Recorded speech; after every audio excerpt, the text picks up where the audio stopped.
बेटे as usual first one step would be units detail और in the presence of opening WIP units detail कैसे देंगे? सबसे पहले ओपनिंग WIP के यूनिट्स बताइए। 3000। ओके, आगे बढ़िए। फ्रेश इनपुट 7000 और टोटल इनपुट हमारी कितनी हुई? 10,000। अब क्वेश्चन में बेटे वो आउटपुट हमें क्या बता रहा था? 7500। देखो यहाँ पे एक एक्स्ट्रा स्टेप आपको लेना है। आपको FIFO मेथड के अकॉर्डिंगली आउटपुट की डिवीजन बतानी है। FIFO मेथड में हमें आउटपुट की डिवीजन बताने की ज़रूरत नहीं होती, but in case of FIFO हमें बताना है फर्स्ट इन फर्स्ट आउट। हमारे इस प्रोसेस में पहले कौन से यूनिट्स इन हुए? ओपनिंग। और बाद में कौन से इन हुए? Fresh input. तो हमने क्या एज्यूम करना है कि पहले हमने ओपनिंग WIP के यूनिट्स पे वर्किंग स्टार्ट की, उनको कंप्लीट किया, पहले वो आउटपुट का पार्ट बने और उसके बाद फ्रेश इनपुट के यूनिट्स जो हैं वो आउटपुट का पार्ट बने। तो भाई मुझे यहाँ आउटपुट की डिवीजन देनी है कि 7500 में से 3000 यूनिट्स कहाँ से आए हैं? From opening WIP। और जो रिमेनिंग 4500 हैं वो कहाँ से आए हैं? From fresh input. क्लियर हो गया बेटे? बस एक तो अब देखिए ऑनवर्ड में डिफरेंसेस आपको गाइड करती जाऊंगी। आउटपुट के साथ आगे बढ़िए। क्या नॉर्मल लॉस था? कितना? 350। क्लोजिंग एबनॉर्मल लॉस था? एबनॉर्मल लॉस 150 और बेटा जी क्लोजिंग 2000। तो ये देखो मेरे पास 10,000 यूनिट्स की डिवीजन कंप्लीट हो गई। क्या डिफरेंस है FIFO और FIFO में? FIFO में आपको आउटपुट की डिवीजन देने की जरूरत नहीं है, जबकि FIFO में आपको आउटपुट की डिवीजन देना मस्ट है। यहाँ पे भी और इक्विवेलेंट यूनिट्स में भी। यूनिट्स डिटेल के बाद नेक्स्ट स्टेप होता है what we have to calculate equivalent units. How? Output plus closing WIP with its degree of completion plus abnormal loss with its identification stage। ऐसे ये FIFO मेथड यूज करें तो बेटे ये फॉर्मूला यूज करते हैं, लेकिन जब आपने FIFO मेथड की तरफ जाना है तो इस आउटपुट की ये डिवीजन आपने इक्विवेलेंट यूनिट में शो करवानी। आपने क्या करना है? इक्विवेलेंट यूनिट में जाके आउटपुट की ये डिवीजन शो करवानी है। तो मेरा फॉर्मूला क्या हो जाएगा? Opening WIP plus fresh input plus बाकी फॉर्मूला वही रहेगा, closing WIP plus abnormal loss. अब बेटे उसके बाद एलिमेंट वाइज हम इसे फाइंड आउट करेंगे, मटेरियल के पॉइंट ऑफ व्यू से और कन्वर्जन कॉस्ट के पॉइंट ऑफ व्यू से। अब यहाँ पे एक चीज आपने याद रखनी है, first in first out method में हम एवरेज कॉस्ट यूनिट्स को चार्ज नहीं करते। जो यूनिट्स पहले कंप्लीट हो गए उन्हें प्रीवियस कॉस्ट चार्ज करते हैं, और जो जिन पे काम इन दिस मंथ हुआ है उन्हें दिस मंथ की कॉस्ट चार्ज करते हैं।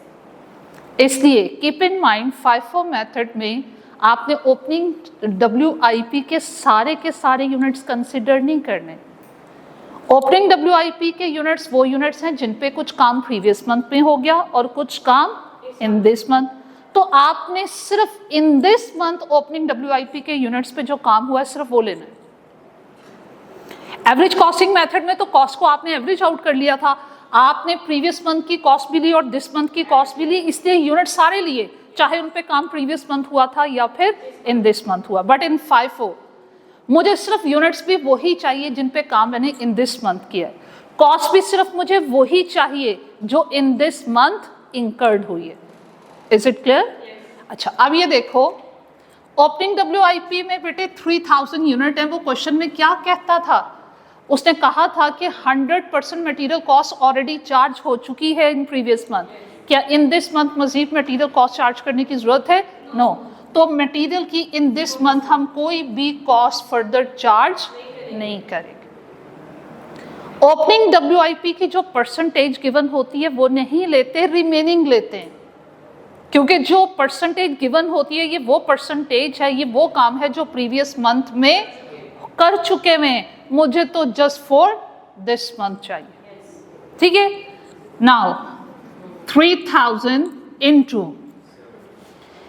ऑलरेडी कितनी कन्वर्जन कॉस्ट चार्ज हो चुकी थी, 30% चार्ज हो चुकी थी प्रीवियस मंथ, तो इन दिस मंथ हमने कितनी चार्ज की होगी 70%, रिमेनिंग चार्ज हुई है तो बेटे वो आउटपुट का पार्ट बनी, 100% कॉस्ट चार्ज हुई है तो तभी वो किसका पार्ट बनी है, आउटपुट का, plus fresh input. Fresh input के कौन से यूनिट्स लेने, ये सारे के सारे नहीं लेने, सिर्फ वो लेने जो आउटपुट का पार्ट बने। आपके आउटपुट के इस कॉलम का आंसर किसके इक्वल आना चाहिए 7500। तो भाई फ्रेश इनपुट के वो यूनिट जो आउटपुट का पार्ट बने आपने ये यहां पे कंसिडर करना है।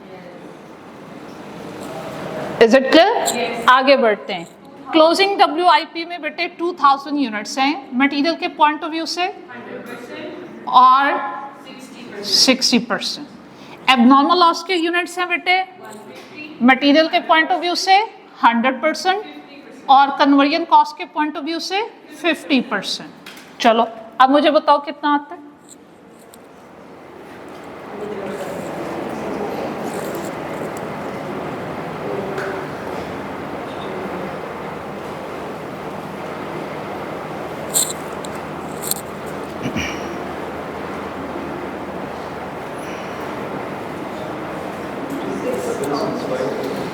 डबल 650। आगे बढ़िए 7875। अच्छा अब यहाँ पे एक बात समझते हैं, ये FIFO मेथड के अंडर इक्विवेलेंट यूनिट है। कल हमने इस क्वेश्चन को अंडर FCO मेथड सॉल्व किया था, तो देखो मटेरियल और कन्वर्जन कॉस्ट के इक्विवेलेंट यूनिट कितने आ रहे थे।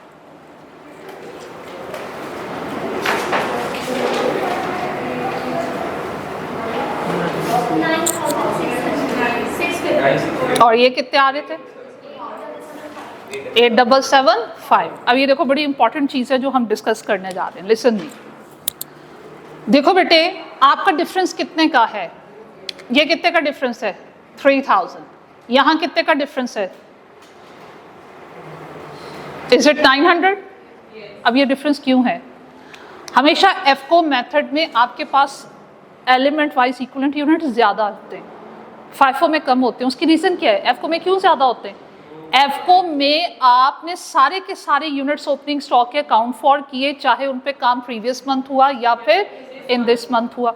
जबकि FIFO में मैंने क्या कहा, ओपनिंग स्टॉक का सिर्फ वो पार्ट लेना है जिस पे काम इन दिस मंथ हुआ है। तो जरा देखिए जब आपने इसको सॉल्व किया था मटेरियल की इक्विवेलेंट यूनिट, तो 3000 का 100% लिया था ना, 3000 का क्या लिया था 100%। आपने FCO मेथड में जो आउटपुट लिया था विद रिस्पेक्ट टू मटेरियल वो कितना लिया था 7500 लिया था, और यहाँ कितना ले रहे हैं 4500। FIFO मेथड में हम कह रहे हैं कि ओपनिंग WIP के यूनिट पे ऑलरेडी मटेरियल 100% चार्ज हो चुका था और इसलिए इन दिस मंथ कोई काम नहीं हुआ, इसलिए हम FIFO मेथड में इन्हें इग्नोर कर रहे हैं। तो 3000 का 0% ले लिए, इसी 3000 का देखो यहाँ डिफरेंस, ठीक है। इसी तरह कन्वर्जन कॉस्ट के पॉइंट ऑफ व्यू से आइए, कन्वर्जन कॉस्ट में हमने ओपनिंग WIP के कितने यूनिट लिए हैं 3000 का 70%, कितना बनता है 2100। जबकि FCO में कितने लिए थे पूरे के पूरे 3000, तो 3000 और 2100 का कितने का डिफरेंस है 900। आपने 3000 का 30% नहीं लिया, और 3000 का 30% एग्जैक्टली क्या बनता है 900। अब बात समझ में आई। अब क्योंकि FCO मेथड के जो इक्विवेलेंट यूनिट्स आते हैं, हम वो यूनिट भी लेते हैं जिन पे प्रीवियस मंथ काम हुआ और वो यूनिट भी लेते हैं जिन पे इन दिस मंथ काम हुआ। इसलिए जब आपने cost per unit find out की थी तो प्रीवियस मंथ कॉस्ट भी ली और दिस मंथ की भी कॉस्ट ली, क्योंकि यूनिट्स दोनों थे। और FIFO में क्या कर रहे हो, सिर्फ यूनिट्स ले रहे हो जिन पे ड्यूरिंग दिस टाइम पीरियड काम हुआ, तो फिर कॉस्ट कौन सी लेनी चाहिए ड्यूरिंग दिस मंथ। यही डिफरेंस है इन दोनों मेथड्स। क्लियर हो गया बेटे। अब ये देखो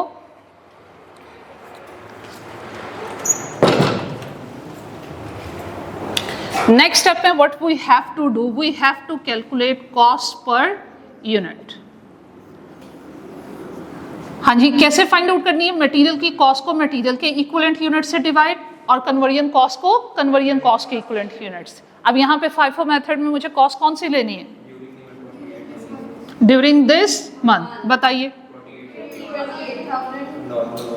हाँ, और नॉर्मल लॉस की क्योंकि स्क्रैप वैल्यू गिवन है और मैंने आपको रिकमेंड किया था कि आपने उसे क्या करना है, मटेरियल कॉस्ट में से माइनस करना। कन्वर्जन से भी माइनस कर दोगे तो वो रॉन्ग नहीं करेगा, लेकिन वन टाइम ट्रीटमेंट करनी है, या मटेरियल कॉस्ट में से माइनस करना है या कन्वर्जन कॉस्ट में से माइनस। ओके भाई, डिवाइडेड बाय 6650, टेल मी। 4.15।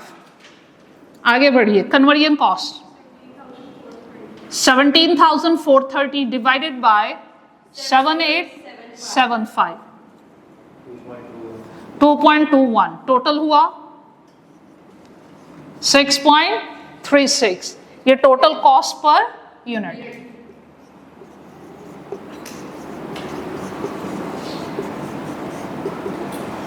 हाँ जी, यहां तक क्लियर? आगे बढ़ते हैं। नेक्स्ट स्टेप क्या होता है? टोटल कॉस्ट भी है। अब यहां पे भी डिफरेंस है।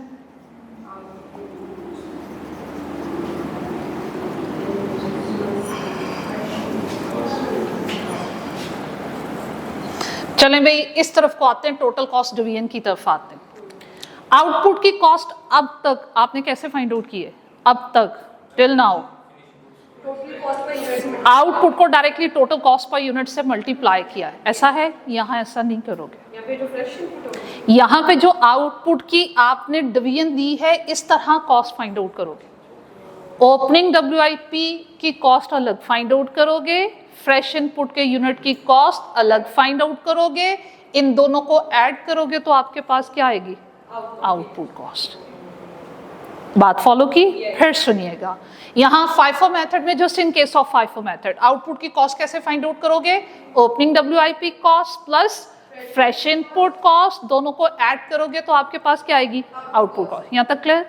अब जहां तक बात है ओपनिंग WIP की, इन पे प्रीवियस मंथ काम हुआ था तो प्रीवियस मंथ कॉस्ट भी, इन दिस मंथ भी काम हुआ है तो इन दिस मंथ की कॉस्ट भी लोगे, प्रीवियस मंथ की कॉस्ट भी और दिस मंथ कॉस्ट भी लोगे, क्योंकि दोनों महीनों में काम हुआ है, दोनों महीनों की कॉस्ट चार्ज हुई है, तो वो कंप्लीट होकर किसका पार्ट बने? आउटपुट का। चलो रिपीट करो with me. How to calculate output cost in FIFO? सबसे पहले opening WIP cost. How to calculate? Cost incurred in previous month, वो ऑलरेडी क्वेश्चन में हमेशा आपको गिवन होगी, plus cost incurred in this month. अब कॉस्ट प्रीवियस मंथ में कितनी इंकर्ड हुई क्वेश्चन में गिवन होगी, इन दिस मंथ कितनी इंकर्ड हुई ये आपने इक्विवेलेंट यूनिट की डिटेल में जाकर देखना है। इन दिस मंथ हमने ओपनिंग WIP के यूनिट पे क्या काम किया? सिर्फ कन्वर्जन कॉस्ट चार्ज किए। इन दिस मंथ हमने ओपनिंग WIP के यूनिट पे मटेरियल कॉस्ट चार्ज नहीं किए, क्योंकि ऑलरेडी 100% चार्ज हो चुकी थी। यहां तक बात क्लियर? सबको? बढ़े आगे, चलें जी। मुझे सबसे पहले opening WIP cost find out करनी है। Opening WIP cost last month कितनी इंकर्ड हुई? देखो क्वेश्चन में, बुक में गिवन है 13,570। तो अलग अलग पहले मुझे ऐड करवाओ। 12,000 प्लस 970, टोटल इज 13,570। ओके, ये लास्ट मंथ इंकर्ड थी। और दिस मंथ, उसके लिए क्या देखना है? इक्विवेलेंट यूनिट डिटेल में चले जाओ इक्विवेलेंट यूनिट डिटेल में ये लिखा हुआ है, ये इन दिस मंथ की डिटेल है।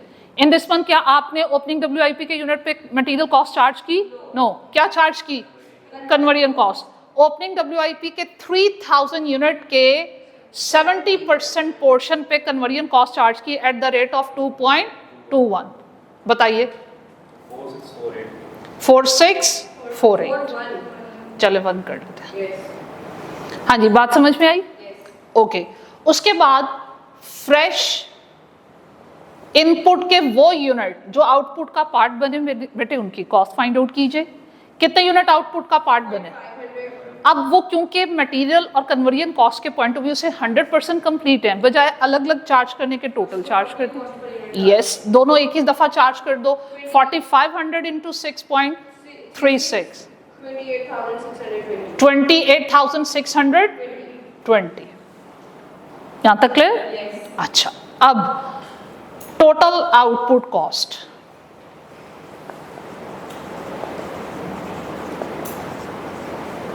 Four six eight three 46831। अब उसके बाद बाकी कंपोनेंट में बेटे कोई चेंज नहीं है, क्लोजिंग WIP है या एबनॉर्मल लॉस है, इनकी कॉस्ट वैसे ही रेगुलर बेसिस पे फाइंड आउट करोगे जैसे करते आए हो एलिमेंट वाइज। क्लोजिंग WIP के यूनिट्स हैं 2000, मटेरियल के पॉइंट ऑफ व्यू से 100% कंप्लीट है, 2000 इंटू 60%, इनको ये चार्ज करेंगे 4.15, 2.21, बताइए। 83. एंड 265. 265 2 total is 10952. 10952। उसके बाद बेटे हम मूव कर जाएंगे टुवर्ड्स एबनॉर्मल लॉस। जी बताइए, ये भी हमें एलिमेंट वाइज ही चार्ज करना पड़ेगा। एबनॉर्मल लॉस के यूनिट्स हैं 150, 100% पे material cost at the rate of 4.15, और जबकि इसके कितने परसेंट पोर्शन पे, 50% पोर्शन पे कन्वर्जन कॉस्ट चार्ज कर दोगे at the rate of 2.21, 622.5 and 5.7। चलें ऐड कर दो मेरा बेटा,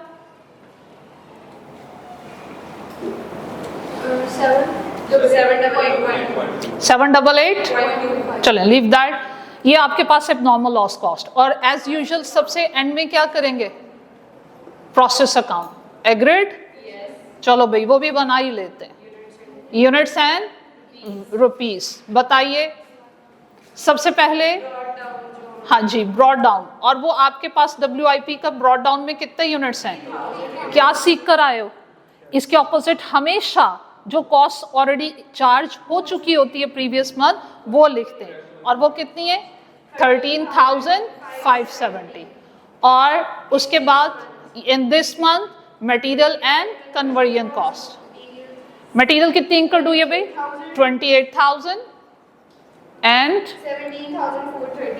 17,430।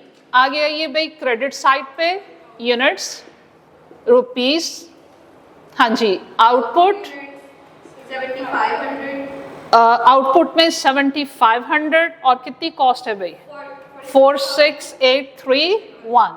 उसके बाद नॉर्मल लॉस के यूनिट्स 350, और उसके opposite scrap value 350। Abnormal loss कितने यूनिट्स 150 एंड 788, और क्लोजिंग WIP बेटे 2000, और उसके ऑपोजिट 10952। ठीक है, माइनर सा डिफरेंस आएगा, वो आपने क्रेडिट साइड पे लिख देना है। अगर वैल्यू बढ़ गई, डेबिट साइड का जो टोटल होता है बेटे ये एग्जैक्ट होता है, ठीक है 59,000। अब अगर ये 59,000 से कम हुआ तो यहाँ राउंडिंग ऑफ जितना कम है पॉजिटिव लिख दो, अगर ज्यादा हो गया तो नेगेटिव लिख दो, और उसको बता दो ये राउंडिंग ऑफ का डिफरेंस है। ठीक है, ये आना ही आना। Is it clear? FIFO method clear हुआ? Give me your book. एक आपको क्वेश्चन देते हैं, सॉल्व करके दिखाइएगा अंडर FIFO मेथड। ब्रेक।